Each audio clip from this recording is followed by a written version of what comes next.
भागवत जी के 4 प्रमुख अंग माने जाते हैं।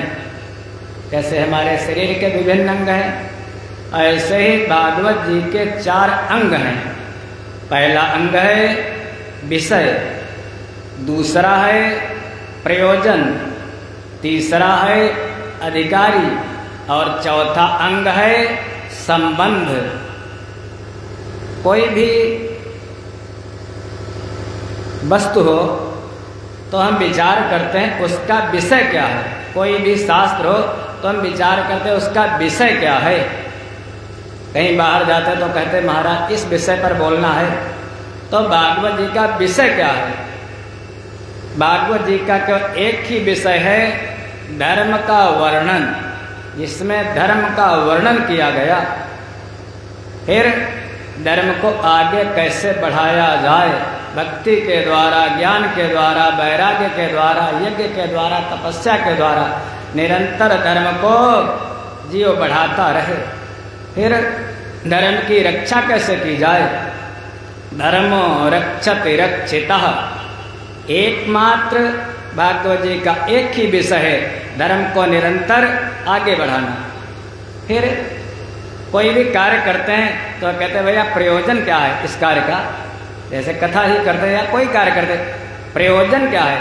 तो भागवत जी का प्रयोजन एक ही है, उन परमात्मा के तत्व का बोध करा करके, परमात्मा स्वरूप के तत्व का बोध कराकर तीनों तापों का नाश कर देना। 3 ताप कौन कौन से? दैहिक, दैविक, भौतिक तापा। 3 ताप यही हैं, दुख यही देते हैं। पहले जो दुनिया वाले दें, कोई सत्कर्म करोगे दुनिया वाले देंगे, फिर दैविक देवता देंगे, फिर भौतिक अपना मन ही देगा। बस प्रयोजन यही है, परमात्मा के स्वरूप का बोध कराकर जीव के तीनों तापों का नाश कर देना, ये भागवत जी का प्रयोजन है। फिर तीसरा है अधिकारी। अधिकारी कौन है? कथा सुनने का सबको, ठीक है, सबको कथा सुनानी भी नहीं चाहिए। कथा का अधिकारी कौन है? बस राम कथा के ते अधिकारी, जिनके सत्संगत अति प्यारी। ये नहीं सबको बुला करके सुनाने लगो महाराज, कोई अर्थ का अनर्थ कर देते हैं। फिर भगवान ने भी गीता में कहा है, हे अर्जुन इदं ते नातपस्काय ना भक्ताय कदाचन। हमारी श्रीमद् भगवत गीता जी सबको सुनाना, लेकिन जो हमारे भक्त ना भक्ताय कदाचन, भक्तों को कभी मत सुनाना जो भक्त ना हो। ऐसे ही गोस्वामी जी ने भी कह दिया है, राम कथा के ते अधिकारी, जिनका सत्संगत अति प्यारी।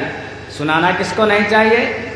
द्विजद्रोही न सुनाय कबहूँ, सुरपति सरिस होए पुने तबहूँ।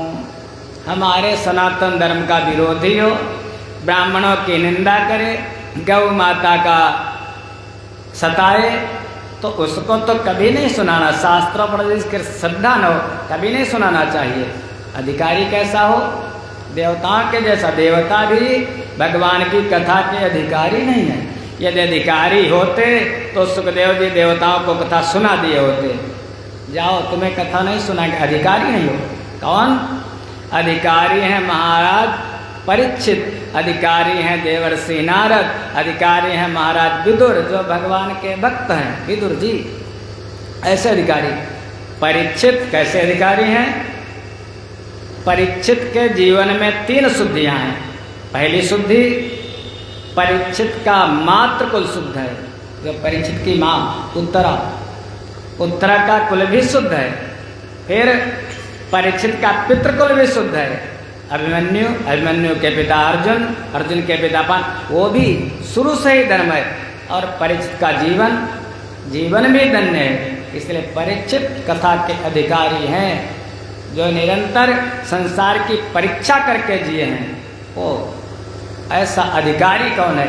तीसरा अधिकारी। चौथा जो है अंग वो है संबंध। संबंध ये है कि वो परमात्मा क्या कल था, जो कल था, जो आज है, जो आगे भी रहेगा।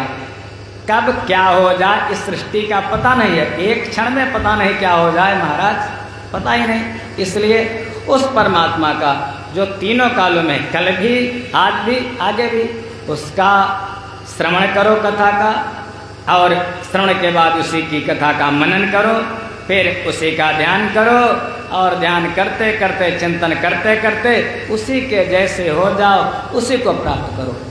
ये भागवत जी के 4 अंग माने जाते हैं: विषय, प्रयोजन,